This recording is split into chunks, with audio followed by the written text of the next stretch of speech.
नमस्कार. अस्सल मराठी किचनमध्ये पुन्हा एकदा तुमचं सर्वांचं खूप खूप स्वागत आहे. तर आज मी बनवून दाखवणार आहे बटाटे पॅन व्हील्स.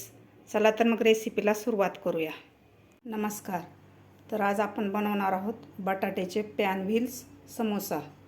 तर त्यासाठी मी अगोदर पीठ भिजवून घेणार आहे. तर इथं मी 1 वाटी मैदा घेतलेला आहे.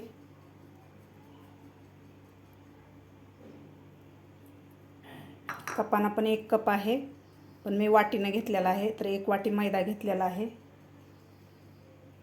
त्यामध्ये घालायचं आपल्याला थोडंसं मीठ,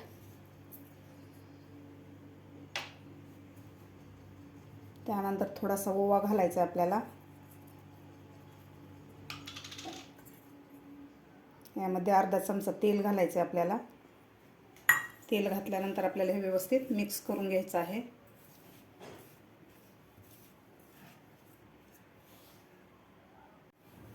तेल मी सगळ्या मैद्याला लावून घेतलेलं व्यवस्थित. तर आता आपल्याला थोडं थोडं पाणी करून याला आता भिजवून घ्यायचं आहे. थोडं थोडंच पाणी घालायचं आहे अगोदर, एकदम पाणी आपल्याला घालायचं नाही. असा घट्टसर एक गोळा बनवून घ्यायचा आहे आपल्याला.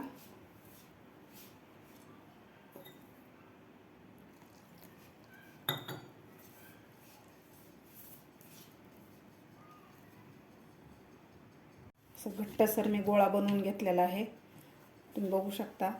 तर आता आपल्याला यावर झाकण ठेवून असंच 10 ते 15 मिनटं भिजत ठेवायचं आहे.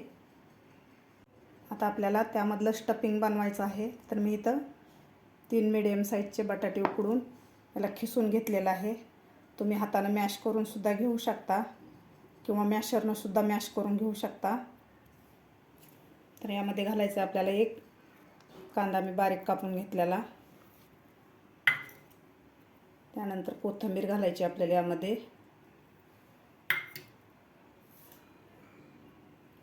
त्यानंतर मी 2 हिरव्या मिरच्या, 3 ते 4 लसणाच्या पाकळ्या आणि 1 छोटा आल्याचा तुकडा मिक्सरमधून काढून घेतलेला आहे.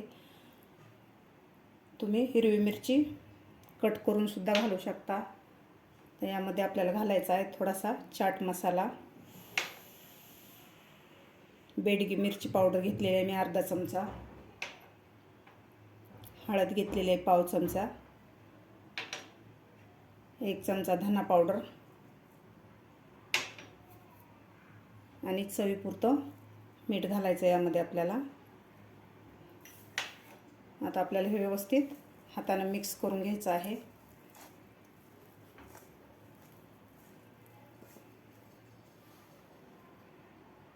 व्यवस्थित मी मिक्स करून घेतलेलं आहे. तर आपलं समोसाचं स्टफिंग तयार झालेलं आहे. इथं मी 1 चमचा मैदा घेतलेला आहे. तुम्ही या जागी कॉर्नफ्लॉवर सुद्धा घेऊ शकता. तर आता यामध्ये आपल्याला पाणी घालून याची एकदम अशी पातळ स्लरी बनवून घ्यायची आहे. एकदम पातळ बनवायची आपल्याला, घट्टसर नाही बनवायची.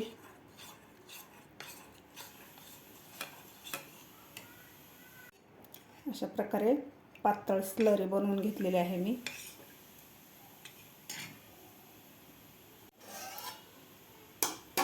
दहा मिनिटात आपला व्यवस्थित हे डो सुद्धा एकदम असा भिजलेला आहे. तर आता आपल्याला याचे 2 भाग करून घ्यायचे आहेत.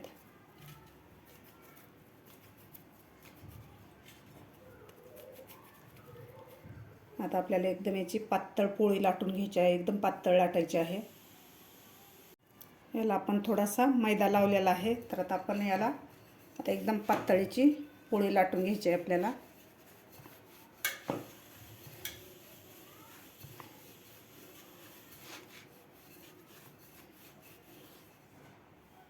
मी याची पातळ पोळी लाटून घेतलेली आहे. आपल्या दररोजच्या पोळीपेक्षा सुद्धा पातळ पोळी लाटलेली आहे. तर आता यावर आपल्याला ही भाजी आता पसरून घ्यायची आहे. यामधली मी अर्धी भाजी घेणार आहे.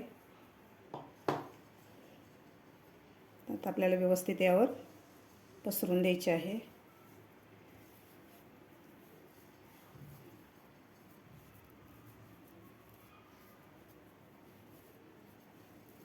कडेपर्यंत आपल्याला ही भाजी पसरून द्यायची आहे व्यवस्थित. सगळीकडे मी सारखी भाजी पसरून घेतलेली आहे कडेपर्यंत. तर आता आपल्याला याचा एक रोल करायचा आहे. एकदम असा गच्च रोल करायचा आहे आपल्याला.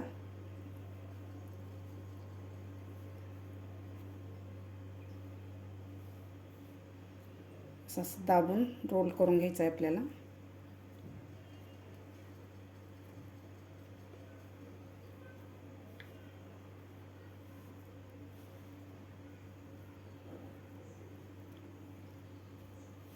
अशा प्रकारे आपल्याला व्यवस्थित त्याला थोडंसं असं फिरवून याला थोडंसं असं गच्च रोल बनवायचा आहे आपल्याला.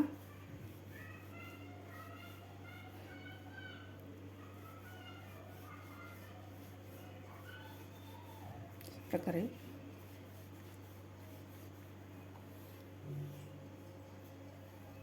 आता आपल्याला याला कट करून घ्यायचं आहे.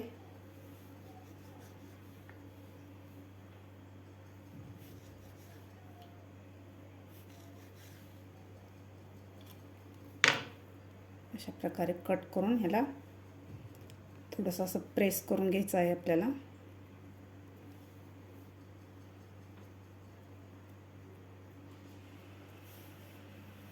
अशा प्रकारे तर बाकी सुद्धा आपल्याला कट करून घ्यायचे आहेत.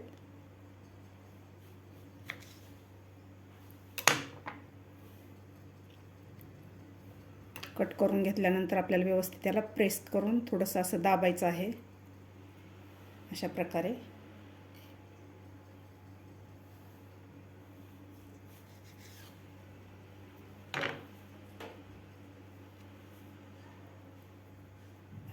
आपल्याला सगळ्या कापून अशा प्रेस करून घ्यायच्या आहेत. मी अशा प्रकारे बनवून घेतलेले आहेत सगळे पोटॅटो व्हील्स.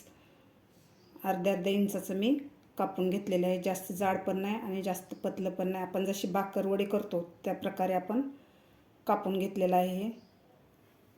तर आता आपण याला तळून घेऊया. तेल आपलं गरम झालेलं आहे. तर आपण जे स्लरी केलेली होती आपण जे मैदा घेऊन त्यामध्ये आता आपल्याला यामध्ये एक एक डिप करून यामध्ये सोडायचं आहे. अशा प्रकारे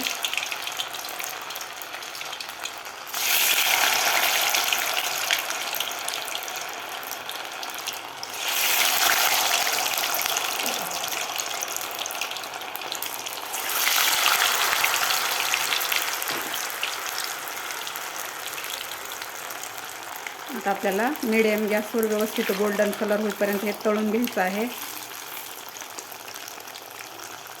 व्यवस्थित तळलेला आहे. असं थोडासा गोल्डन कलर झालेला आहे. लहान मुलांना तर हे पॅन व्हील्स खूप आवडतात.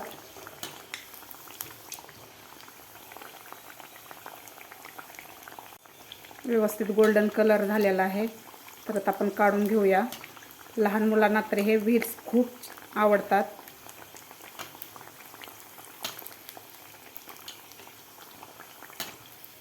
मधल्या वेळेत तुम्ही बनवून मुलांना देऊ शकता खायला. तर आपण काढून घेऊया.